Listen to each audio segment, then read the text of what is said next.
Olá pessoal, sejam todos bem-vindos a mais um TranslateCast. Eu sou Caio Fel e o programa de hoje nós vamos discutir um pouco mais sobre as questões tecnológicas envolvendo a educação aqui no nosso país. Nosso programa ele vai trabalhar no seguinte sentido. Como vocês já devem ter ouvido no nosso primeiro episódio, quem não ouviu, por favor, entre lá no Spotify, no Deezer, Google Cast, enfim, estamos em diversas plataformas. O nosso primeiro episódio foi sobre as epidemias da história e nós discutimos um pouco mais sobre os problemas que o novo coronavírus tem inserido nas sociedades por todo o mundo. E hoje o nosso programa tem uma ideia de discutir impactos que também estão relacionados ao novo coronavírus, né? Mas o nosso foco hoje é um debate muito mais voltado para a questão educacional. Nesse sentido, nós vamos discutir aqui que as escolas e como que a educação pública no nosso Brasil está pensando a forma de educação, né, e a prática do ensino de uma maneira geral. Nesse sentido, eu queria convidar aqui as nossas grandiosas convidadas para que se apresentassem a vocês. Meu nome é Raiane Porto Grangeiro, eu sou membro do Translate Studio e sou pós-graduanda na Universidade Federal Fluminense, no programa de História Social, com ênfase em História Medieval. Oi, meu nome é Natália de Ornelas Lima. Eu também sou, como a Raiane, pós-graduanda aqui no programa de História da UF e da área de medieval também. E também trabalho como servidora aqui na universidade, na própria UF, no campus Valonguinho.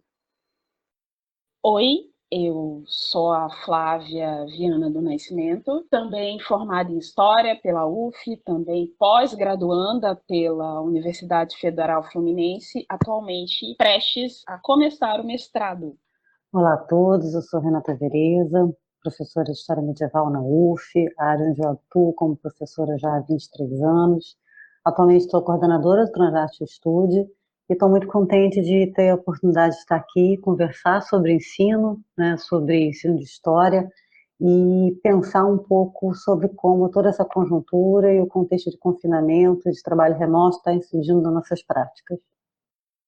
Eu sou Maria Fernanda, sou professora de História, formada em História e em Direito, trabalho com formação de professores há mais ou menos uns 20 anos, especificamente na área de formação para os tecnologias educacionais.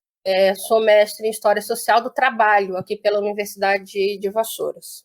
É um prazer estar com vocês hoje.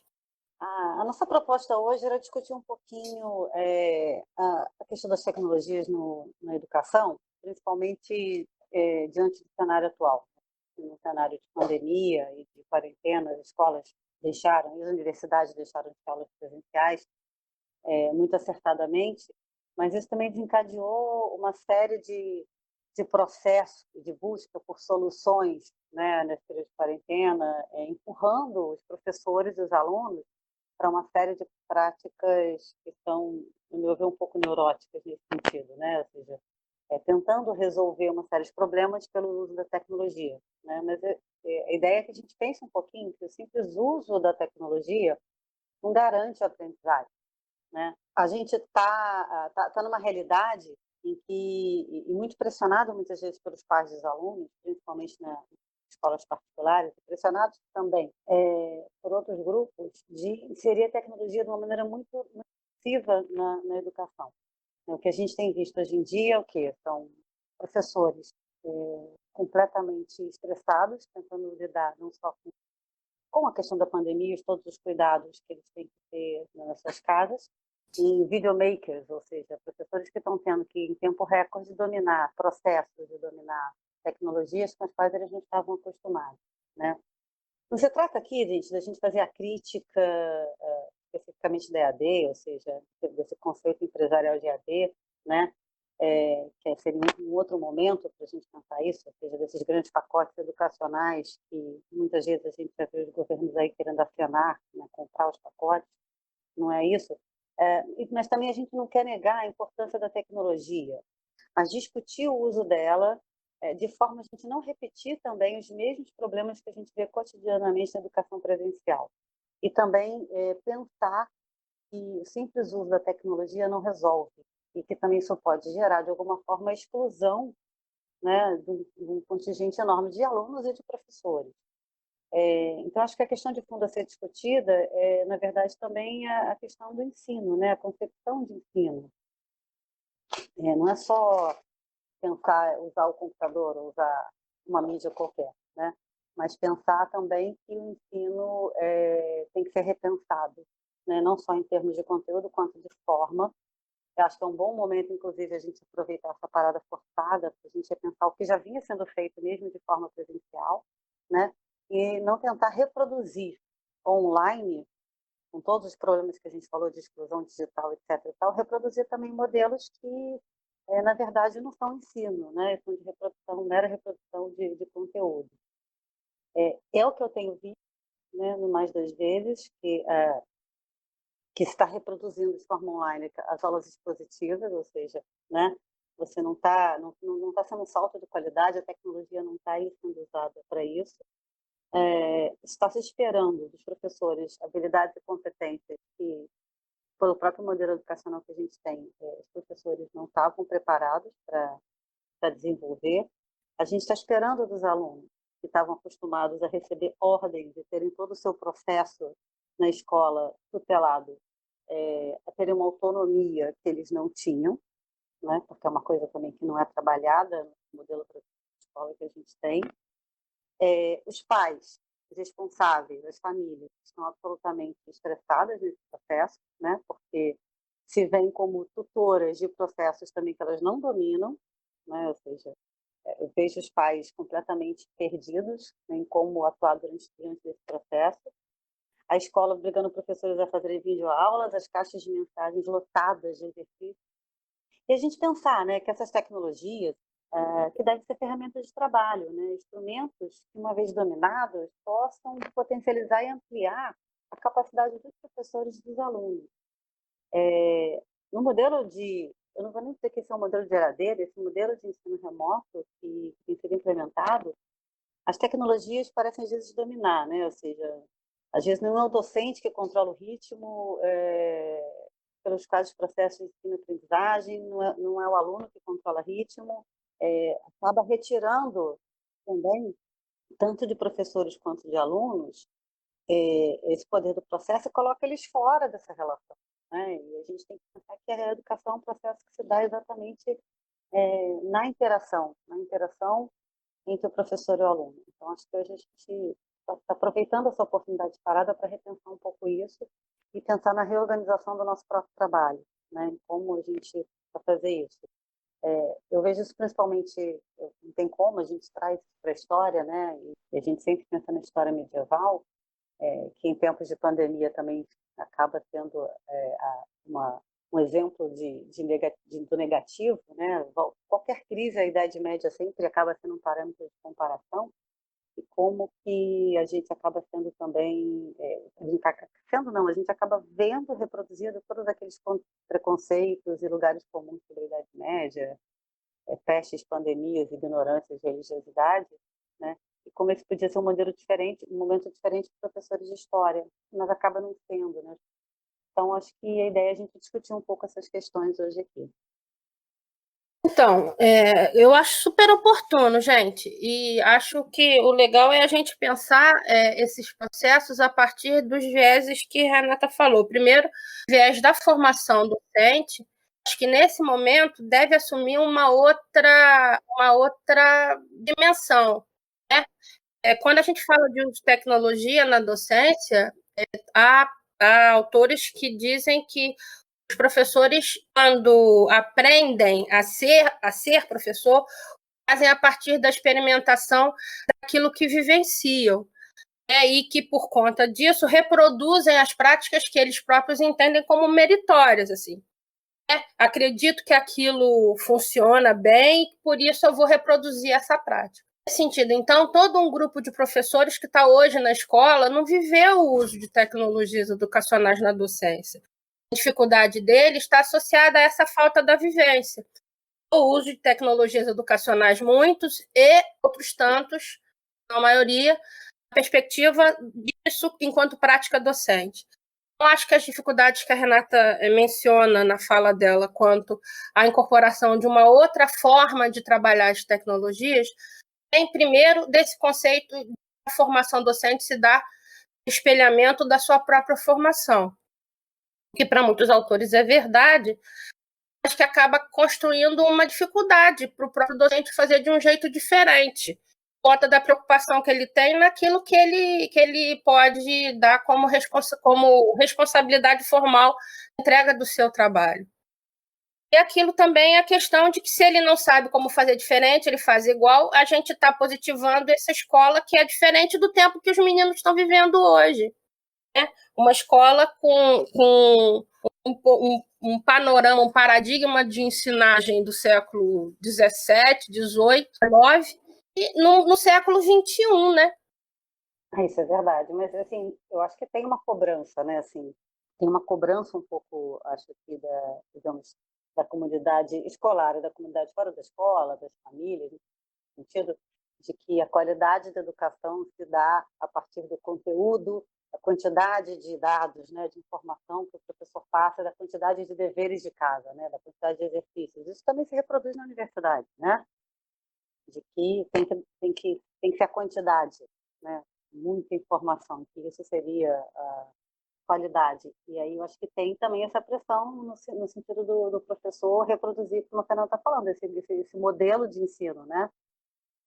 O questionamento, muitas vezes, o professor tenta fazer algo diferente, como se não fosse uma coisa séria, não tem a qualidade da educação. Pois é, mas aí eu acho que a gente está caindo numa armadilha que a gente mesmo está construindo. Porque se a gente colocar que o paradigma do que é ensinar é simplesmente oferecer informação para o menino, para o aluno, para o discente, para o estudante, a gente vai ficar sem ter o que fazer, porque a internet faz isso, né? A internet disponibiliza informação. Então, esse não pode ser o nosso fazer, porque se for só isso que a gente vai fazer, a gente vai ficar sem ter o que fazer daqui a 2 minutos, eu acho.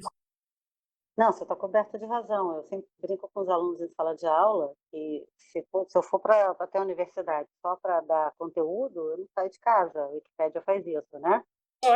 Não é isso que a gente está fazendo ali, né? E eu acho que é discutir, ainda mais a história, né? Que hoje em dia a ideia é que, né, se for pegar informação, não precisa sair de casa, né? Só os dados. A questão é exatamente esse processo de interação que vai gerar reflexão e permitir a autonomia dos sujeitos envolvidos nesse processo. Sem esse processo de reflexão, e que não se dá pelo simples acúmulo de dados, principalmente em história, né, a gente não tem não tem nada que eu considere que seja ensino ou educação, né? Tem alguma outra coisa que eu não identifico como ensino e educação, mas é um modelo que a gente precisa rediscutir. Eu falei que essa parada é interessante para a gente também aproveitar para rediscutir esse modelo, para repensar esse modelo na medida em que está tendo essa sacudida. Sem dúvida. E aí passa por conceitos de, como você falou, de autonomia, de construção da autonomia desse aluno.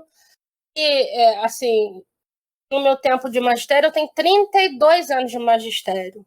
Comecei lá no ensino, na educação fundamental, lá na educação infantil, na verdade. Então, assim, a gente percebe esse processo de autonomia do estudante e do conhecimento compartilhado e da construção desses saberes de forma integrada em rede, muito presente na educação infantil, muito presente na educação fundamental primeiro segmento, mas na proporção em que a gente vai subindo os níveis de escolaridade, esse processo de integração do conhecimento, né, e da autonomia do aluno vai ficando cada vez mais distanciado da prática cotidiana das escolas.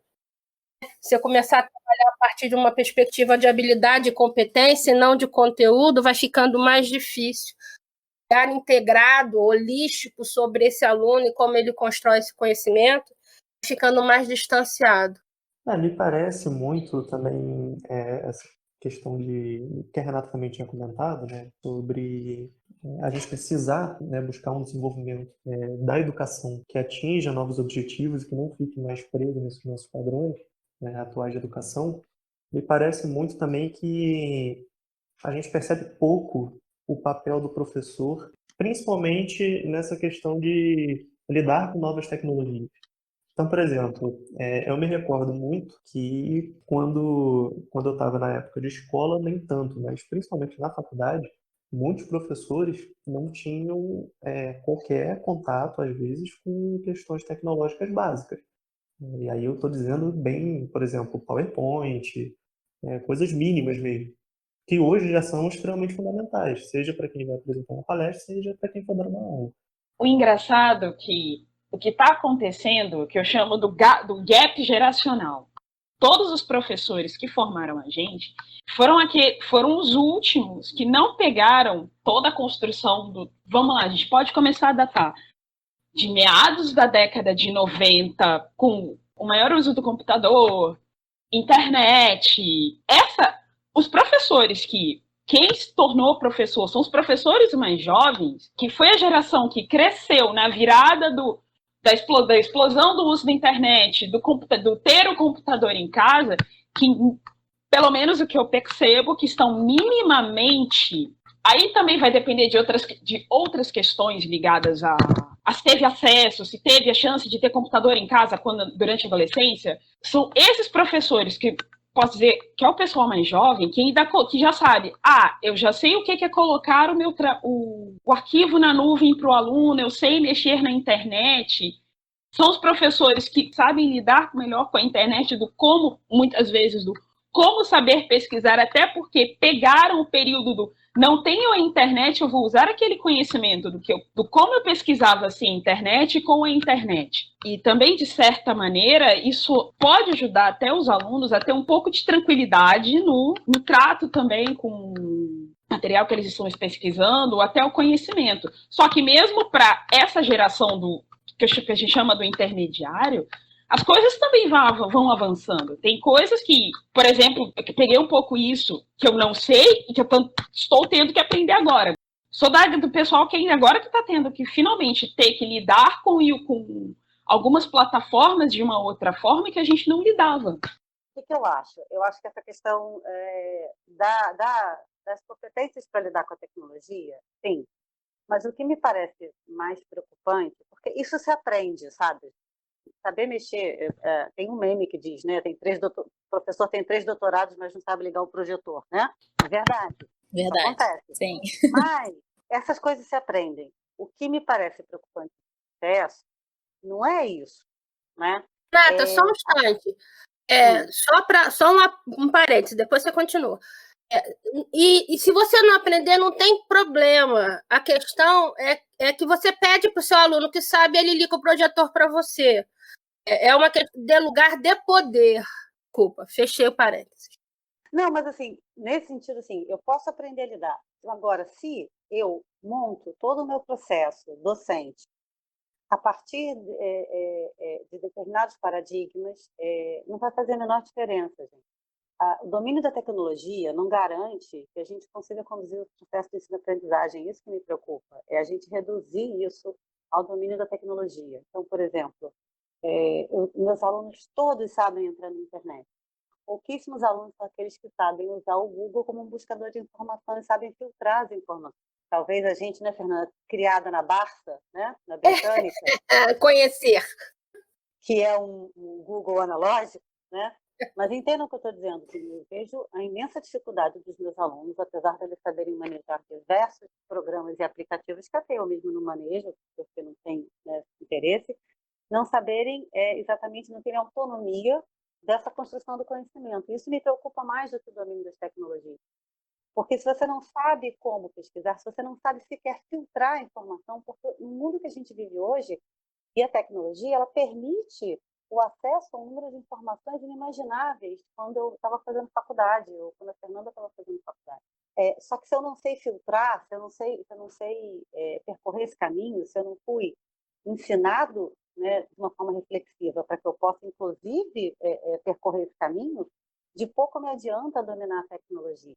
Né? A tecnologia, que eu falei assim, ela não pode ser não é a máquina que dita o nosso ritmo, né? A gente tem que poder dominar o processo para que seja um instrumento.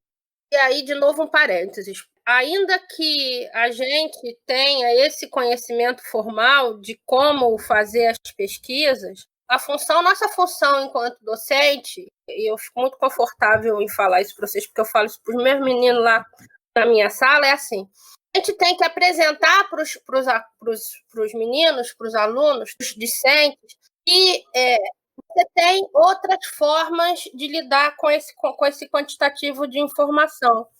Você tem que ter exemplos reais, né, de como isso deve ser feito. Um livro de papel, né, um livro bom pra caramba, a gente sabe que ele é bom pra caramba porque alguém mostrou pra gente que ele serve para outra coisa além de ser peso de porta, assim. Usar um livro grosso, bom, para escorar lá a porta, ele segura a porta. Só que eu sei que isso é subutilizar a ferramenta. O livro serve para além disso. A questão do uso de tecnologia, de pesquisa, de YouTube, de Google Drive, de qualquer ferramenta dessas aí da vida que vocês citaram, que eu tenho que mostrar enquanto docente para o meu aluno, de rede social, né? O que eu tenho que mostrar como docente para o meu aluno é que essas ferramentas servem para além de escorar a porta. Porque, nesse momento, o aluno só vê isso como uma utilização, que é a utilização habitual que ele tem. Uma coisa interessante que eu percebi vendo, explicar rapidinho, aí vai o meu parênteses. Somos 2 professoras aqui em casa. Eu sou professora, minha irmã também é professora. E tanto nós estamos passando pelo mesmo processo de lidar com alunos que estão lidando com esse tipo de situação pela primeira vez. Ela mais ainda. E a gente conversando, a gente chegou a uma conclusão. É a primeira vez que muitos deles estão lidando com redes sociais, a internet, de outra forma que não seja para se divertir. O lado lúdico, eles estão saindo do lúdico, que eles sempre viram o celular como o lugar do joga Free Fire, o lugar do WhatsApp, do lugar do vamos comentar sobre a vida, para ter que discutir do que a gente vai fazer, como é que eu vou mandar o trabalho para a professora, discutir a questão com o trabalho da professora. Não, o que eu queria, acho que talvez complementar a ideia de vocês três, é o seguinte, que a gente entra numa dinâmica, pensaria até de uma forma cíclica, para a gente romper. A gente tem um grupo que tem o domínio dessa tecnologia, mas que não usa, como mesmo a Renata falou, de uma forma mais direcionada à pesquisa, saber como pesquisar, saber como, enfim, interagir de uma forma melhor. E tem um grupo que não tem acesso. Então, assim, talvez saiba como fazer, como melhorar essa dinâmica, mas não tem as ferramentas para fazer isso. Sim, Raiane, sim. Eu acho que é um pouco o que a gente está vivendo agora, né? A Fernanda falou também, né? Isso está previsto há um tempão, né? A LDB já estava falando disso e a gente não levou a sério, né? A gente levou a sério a utilização das tecnologias. E aí eu acho que o fato da gente não ter levado a sério e ter trazido essa discussão permitiu, inclusive, o desenvolvimento de modelos empresariais de AD, que trazem aquele pacotão pronto, né? Enfim, porque a gente também não discutiu a sério, né? Como que a gente insere essas tecnologias de uma maneira positiva dentro da educação. E aí está todo mundo muito perdido hoje. Eu queria puxar um gancho a partir do que a Renata tocou agora, nesse ponto da LDB, que na verdade me parece que a LDB, ela cita, né, ela no artigo 80, se não me engano, mas não define muito, e a regulamentação desse artigo só foi sair em um decreto de 2017, mesmo assim, parece que todos os decretos e leis subsequentes que tratam da questão da educação à distância sempre tiveram muito foco no ensino superior e não na educação básica. E o que a gente está vendo hoje, por conta da situação da pandemia, acho que, no fundo, já era uma expectativa, principalmente nessa gestão do Ministério da Educação atual, dessa inserção da EAD, ou do ensino online, né, no ensino básico, e muito problemática, porque não houve, assim, no que diz respeito ao aspecto legal, não houve, de fato, um esforço de regulamentação, de diretrizes, nada. Então, está tudo muito solto, sabe? Muito caótico, muito complexo para os professores e alunos nesse momento, principalmente na rede pública. Você vê até uma série de metodologias e recursos sendo utilizados pelos professores, né? Não tem uma coisa um pouco mais padronizada. Você vê aula online, ou aula gravada no YouTube, ou, enfim, uma conferência para tirar dúvidas. Tá tudo, acho que, muito solto. Eu acredito que esse seja um dos problemas, né, vivenciados pelos professores, de não saber como se guiar. Então, se faz tudo e se testa para ver o que dá certo. Então, Verdade. quanto à questão da legislação, não sei se...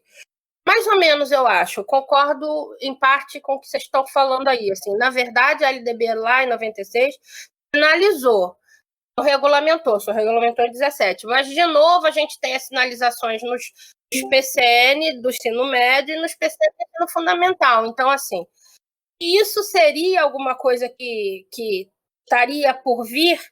Sim, que nós, enquanto docente, de fato, não discutimos isso. E não pensamos em formas de efetivamente construir alternativas para essa implementação, também Porque, assim, de novo, não estou dizendo que nós somos culpados, não, tá, gente? Pelo amor de Deus. A gente fica envolvidos nas nossas próprias práticas, a gente procura sempre fazer o nosso melhor, sempre, né? E aí o nosso melhor passa por aquilo que a gente já sabe que funciona. E, nesse sentido, a gente promover inovação de certa maneira, alguma coisa que pode contribuir para não funcionar. Então, é sempre muito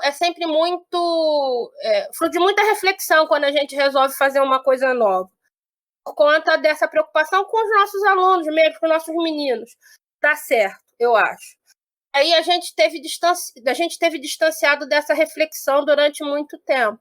Mas a verdade é que a vida está aí, né? Assim, os meninos usam a tecnologia, a escola se afastou dela, né? E hoje o que a gente vê nessas aulas do YouTube, essas postagens gravadas, a escola está seguindo o mesmo padrão de aula.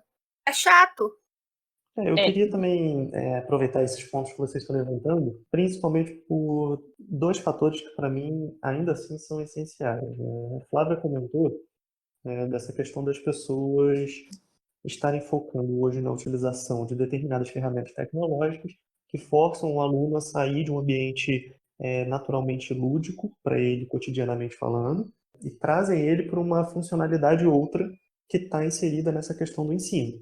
Me parece, em primeiro lugar, me parece que essa relação do lúdico com o ensino, envolvendo tecnologia, não necessariamente precisa ser quebrada. E é justamente o ensino de forma lúdica que pode contribuir, e aí eu acho que a tecnologia, na verdade, ela funciona para aprimorar ainda mais a forma do ensino e de como que ele é construído com os alunos ali, né, durante a prática. E um outro ponto também, e que foi levantado pela Fernanda, diz respeito a essa questão se nós temos culpa ou não. Eu não diria, de repente, culpa, mas eu acho que a gente tem uma necessidade de nos inserirmos cada vez mais, enquanto professores, dentro dessa questão tecnológica, porque a gente está vendo que inúmeras pessoas que não têm nenhum tipo de formação, e aí eu estou falando de qualquer área de ensino mesmo, né? Basta a gente ver os grupos de terraplanistas que estão crescendo cada vez mais, e essas pessoas estão tomando determinadas posições, estão sendo utilizadas como referências para discussões científicas e tudo mais, e os professores estão sendo deixados de lado. E, pelo menos ao meu ver, me parece que isso acontece muito porque nós, enquanto professores, estamos nos distanciando ao invés de nos aproximarmos dessas opções, dessas ferramentas tecnológicas. O uso de um YouTube, ele é utilizado, claro. Hoje a gente está vendo que pelas aulas de EAD, né, de ensino à distância, ele vem sendo utilizado de uma forma completamente equivocada.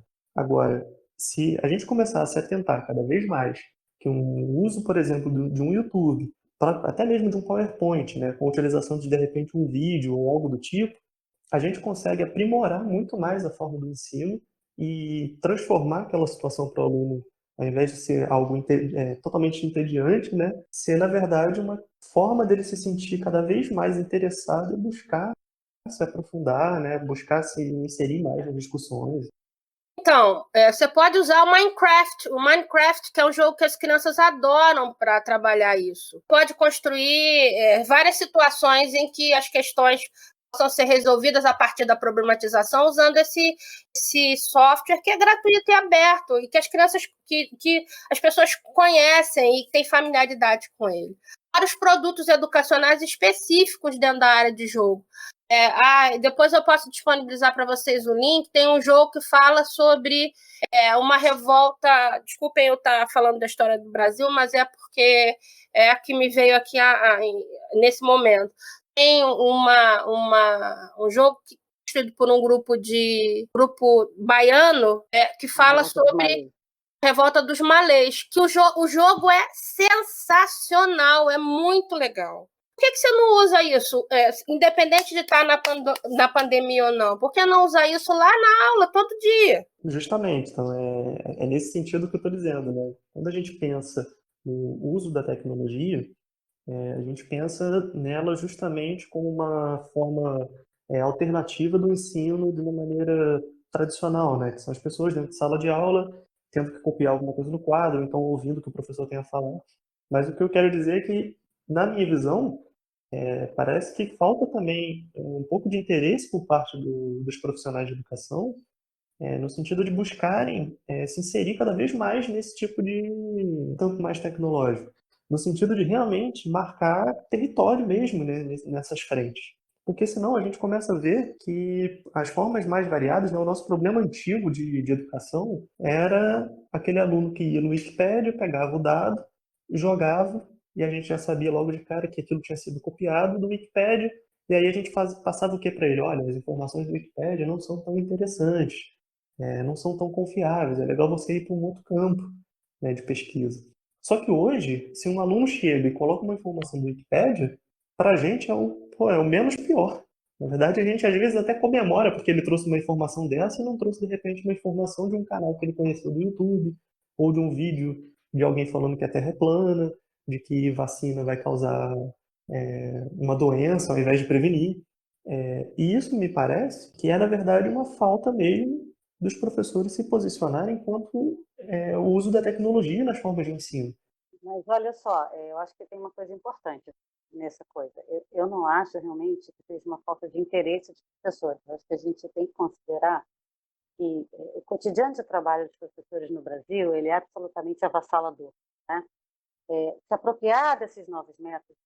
Uma coisa que a Fernanda falou, existe um tipo de formação do professor que tende a essa formação tradicional, né? Que é feita e pensada para esse professor ser um reprodutor do conhecimento e não um profissional reflexivo. A gente tem um modelo que a gente vai tentando quebrar na universidade, mas que de alguma forma é o modelo da sociedade, né? Exatamente. Está enquadradinho Exatamente. nisso. A expectativa social acerca da prática docente, aquilo. Você faz diferente daquilo, você não é visto como um bom professor. Dois, o professor se apropriar disso significa que ele tem que ter tempo de formação, tempo para o qual ele não é remunerado mais das vezes, entendeu? O cotidiano de 70%, 80% do professorado brasileiro é ser remunerado somente pelo momento que ele tem em sala de aula. Toda essa formação, ele não é pago para isso, ou seja, para investir nessa formação dele. E por que eu acho que é importante não ser pago? Porque ele não tem tempo de preparação. Então, porque ele não é pago na sua formação, no tempo de preparação, de reflexão sobre sua prática, ele dá um número desumano de aulas, que impede, muitas vezes, que ele tenha tempo para preparação, tempo para reflexão e que ele se aproprie de outras metodologias de ensino, não digo só de tecnologia, não, de metodologias de ensino, que pressupõem que ele tem tempo de preparação. Entendeu? Então, por exemplo, dar um exemplo concreto para vocês. Já tem mais ou menos um ano na UF que eu peguei o conjunto de pressupostos do que a gente chama do método Montessori, que é um método que é aplicado só para crianças, e resolvi adaptá-los e fazer experiências dentro do ensino universitário. Ou seja, assim, o uso do método Montessori, para quem conhece um pouquinho, ele pressupõe, por exemplo, tempo de preparo, né? Ou seja, quando a gente prepara a disciplina, quando a gente pensa ela, quando a gente produz os materiais, né, que serão usados de apoio, tanto materiais reais, físicos, quanto materiais online, ou seja, o uso da tecnologia, são 2 meses e meio antes do curso, preparando o curso para que ele se viabilize. Durante o curso, São horas e horas e horas e horas de atenção aos alunos dentro de sala de aula, fora de sala de aula e na interação com os materiais que esses alunos produzem também, né? Isso significa que eu sou um profissional que sou remunerado para isso, né? Sou um profissional que tem dedicação de trabalho, que tem tempo e espaço, que não é a realidade da maioria absoluta dos profissionais de educação no Brasil, professores de história, né? As pessoas ganham por hora de trabalhar dentro de sala de aula. Então, muitas vezes, por mais que esses profissionais queiram se apropriar até das novas tecnologias, né? Eles também sequer têm tempo viável, têm condições de materiais reais para se dedicar a esse processo. Então, a gente tem que levar isso em consideração, né? O que é o ideal e o que é real no mundo da educação no Brasil. E o que é possível ser feito. Da mesma forma que os alunos não têm acesso à tecnologia, a gente tem que considerar também as condições materiais dos professores. Só para estabelecer um parênteses de novo, quando a gente fala de tecnologia educacional, ela é ferramenta apenas. Então, de tecnologia sem metodologia que dê suporte ao uso dessas tecnologias, é uma discussão vazia. A gente tem que pensar o uso de tecnologia a partir de propostas metodológicas em que essa tecnologia se aporte. Senão ela fica sem função, objetivamente. Fechei parênteses. E fica excludente também, né? Sim. Eu acho que talvez, Caio, não seja, concordo com a Renata, uma total falta de interesse, mas, embora também o ponto que ela levantou seja talvez dominante nessa situação, mas acho que também faz parte de um processo talvez de um primeiro momento de negação até mesmo dessa tecnologia, né? Tem professores que podem encarar isso de uma forma como se estivesse tirando o seu lugar, a sua atuação, talvez em sala de aula, sabe? E aí tem que ter todo um processo de ressignificação, enfim, da utilização dessas ferramentas, né? Como fazer isso de forma interativa? Porque eu acho que, como a própria Maria Fernanda mencionou, essas ferramentas tecnológicas, elas estão ali para a gente, sem metodologia, acho que não tem muito fundamento, muito sentido. E elas podem ser utilizadas de uma forma muito positiva, né? De uma aproximação até, de fazer parte do processo de aprendizagem dentro de sala de aula. Então, eu acho que talvez tenha um pouco a ver com isso também, de uma ressignificação de como utilizar essas ferramentas e passar por esse processo, talvez, de negação e conseguir inserindo isso, quando possível, dentro da realidade que o professor tem.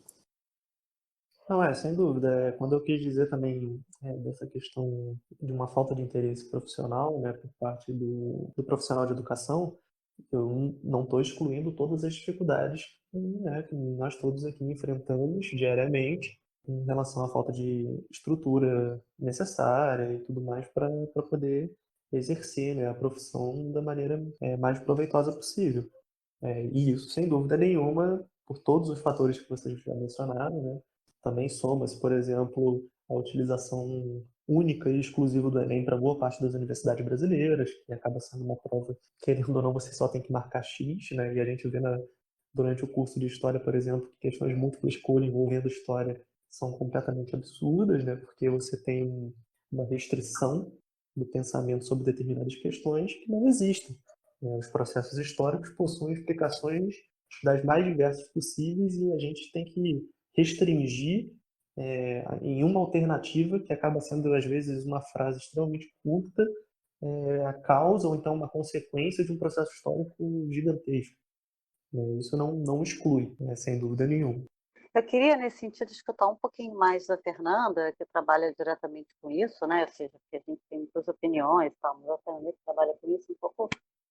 O que você diria, então, Fernanda, assim, para os professores, assim, primeiro em termos de concepção do ensino, né? O que precisa mudar? O que os professores precisam entender nesse processo de o que é ensinar e o que é trazer a tecnologia para o ensino?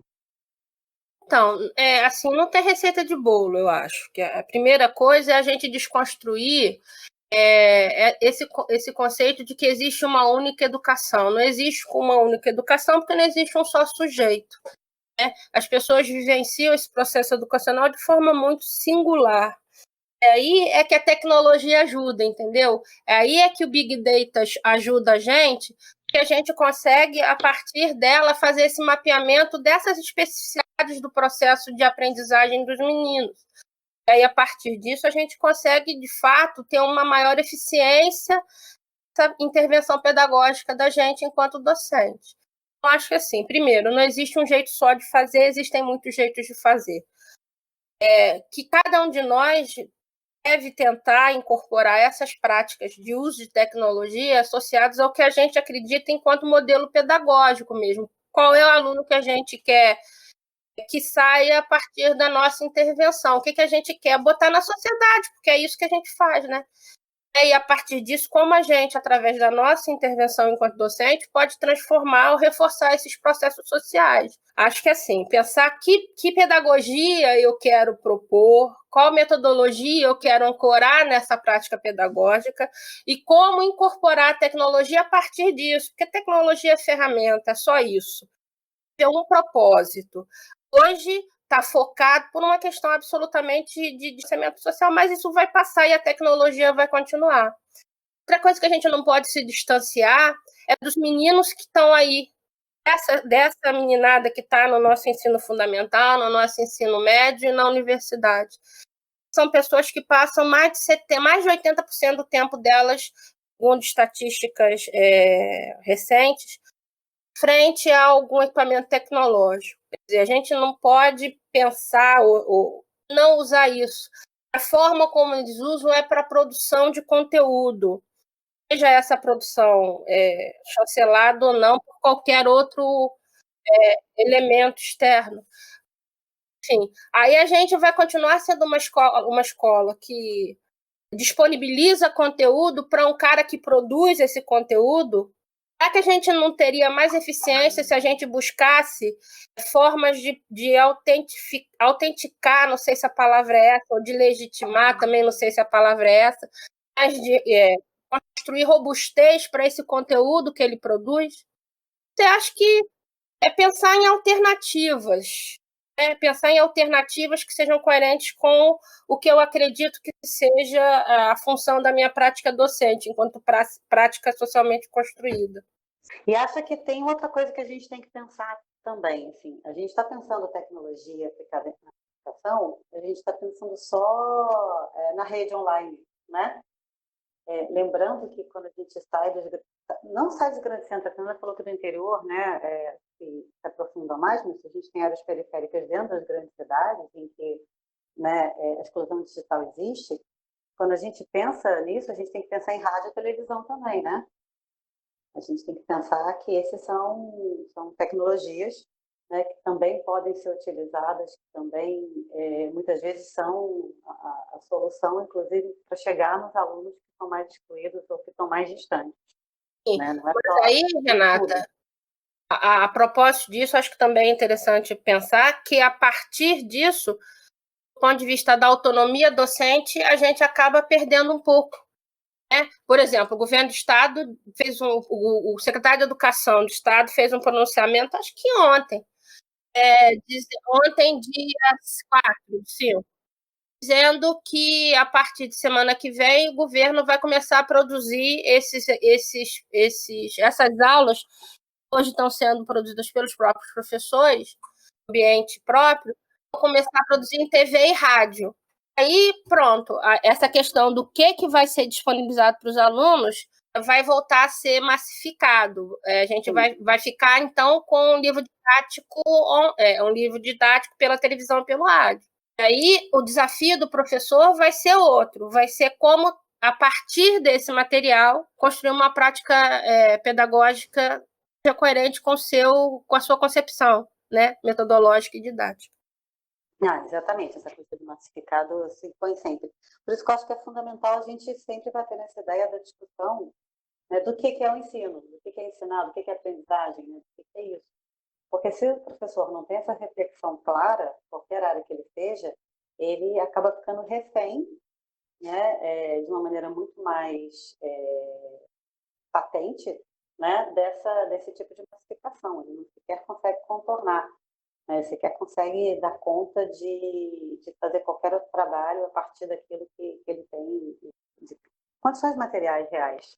Uma coisa que a Fernanda comentou mais no início do podcast foi sobre as habilidades e competências, que são termos que a gente tem ouvido muito falar, mas que eu percebo que há uma certa dificuldade para trabalhá-las mesmo no cotidiano docente, né? A gente não recebe tanto essa formação, me parece. No entanto, elas aparecem bastante nas matrizes de referência dessas grandes avaliações externas de larga escala, tipo o SAEB, a ANA, que é aquela da alfabetização, o SAERJ aqui no Rio, o próprio Enem já trabalha há muito tempo com matrizes, com a matriz de referência baseada nesse modelo de habilidades e competências, mas me parece assim, bom, eu tenho essa impressão de que não houve muita discussão com os docentes, as coisas foram meio que estabelecidas por pressões de órgãos externos, né, para terem números, como você também citou, né, eles fazem essas grandes avaliações externas para terem dados, para terem números, para ceder a pressões externas e internacionais, mas não houve, de fato, uma discussão assim, com a categoria docente de como trabalhar isso, né? Então, parece muito uma imposição de cima para... agora a gente tem essa realidade, vocês têm que trabalhar assim, e sabe, não houve uma discussão, não houve um esforço eu diria mesmo assim, de capacitação dos docentes, né, para lidar com essa nova realidade. Eu queria que você comentasse um pouco mais sobre essa questão das habilidades e competências hoje no ensino. Na verdade, você tá correta no sentido de que existem aí várias pressões internacionais para a gente trabalhar com isso. E a falta de preparo dos professores, não sei se seria preparo, acho que é mais a falta de percepção sobre o que isso né? Também está muito forte. Acredito que isso se dê, primeiro, porque assim, a gente vive num paradigma de conteúdo mesmo, né? Você trabalhar a partir de um tema e de dissecar aquele tema como se aquilo fosse a garantia de que, sabendo aquilo, você vai ter sucesso na vida. Só que não mesmo. Quando a gente fala de habilidades e competências, a gente está falando de processos que garantam disciplinas, conhecimentos que sejam integrados, conhecimentos que tenham essa visão e resolver problemas e que, a partir desse problema, você possa lá, tendo essas habilidades e competências, utilizar esse conhecimento que se constituiu a partir do desenvolvimento dessa competência e dessa habilidade, resolver aquela situação. Então, o paradigma de docência para esse tipo de construção dá a partir da integração de saberes, que é o desafio de implementar no nosso modelo de escola, porque a nossa escola eu chamo em gavetinha, né? A gente aprende em gavetinha. A gente aprende em gavetinhas de 50 minutos. Quando a gente tem sorte, a gente aprende em gavetinhas de 2 tempos, né? Que são 50 minutos 2 vezes. Como é que você faz para integrar conhecimento se saber história é uma coisa, geografia é outra, saber matemática é outra, saber português é outra? Aí, quando você vai lá na rua comprar uma calça jeans, você precisa usar todos esses conhecimentos juntos para saber se você vai ou não comprar o raio da calça. Então, a questão é que a gente vive uma escola de gavetinha e tem avaliações holísticas. Aí por isso que a gente, com essa cacofonia, a gente não dá conta de perceber mesmo como é que implementa. Os PCNs antigos e o LDB já prevê algo no sentido da integração. Sim, os temas são baseados nisso. Isso, os temas transversais. Não, então, os PCNs e as OCNs, elas já trazem essa perspectiva de integração, né, em 3 grandes áreas, 3 grandes eixos de linguagens, códigos e tecnologias, ciências da matemática, enfim, e tem a parte das ciências e suas tecnologias. Já tem essa perspectiva. O Enem, eu confesso que eu nem sei como foi essa última edição do Enem, mas o Enem também ele trabalhava com essa perspectiva. O ENAC também é a mesma coisa. Mas assim, aí a dificuldade é justamente essa que você pontuou, né?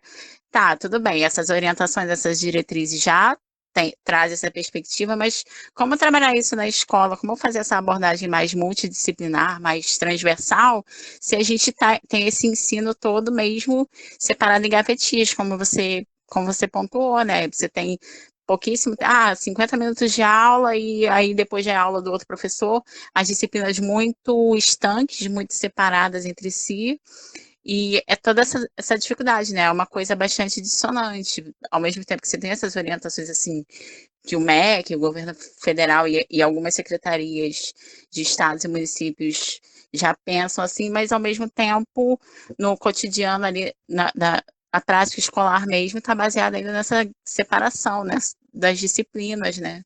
É bem complexo.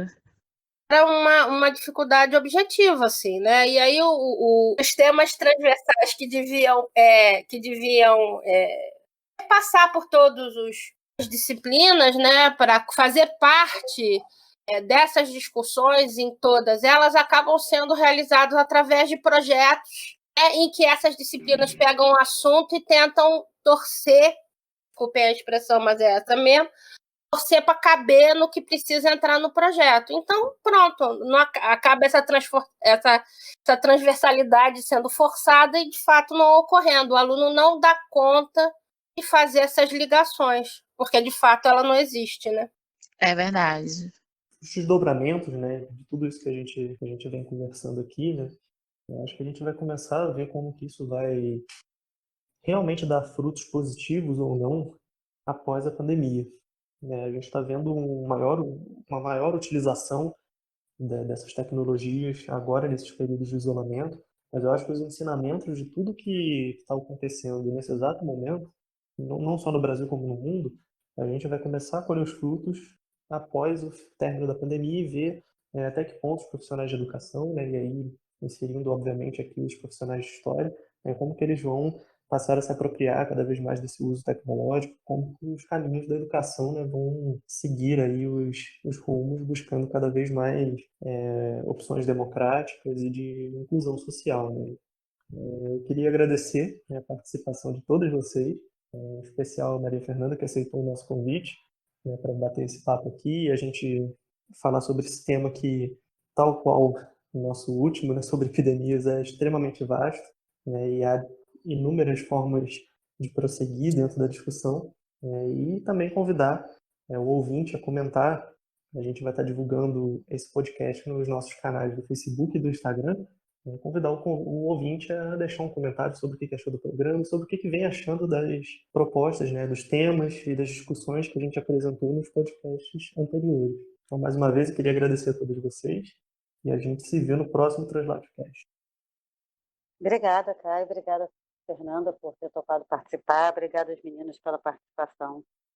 Obrigada a vocês todos, foi muito bom participar e a gente se vê em podcasts futuros. Obrigada, gente. Foi um papo muito importante, um assunto muito importante e a gente se vê em breve. Obrigada, gente. Um abraço a todos. Gente, eu que agradeço o convite, foi muito legal, tá? Muito obrigada e eu espero poder contribuir se vocês precisarem de novo aí, fiquem à vontade, vou ficar super feliz em participar.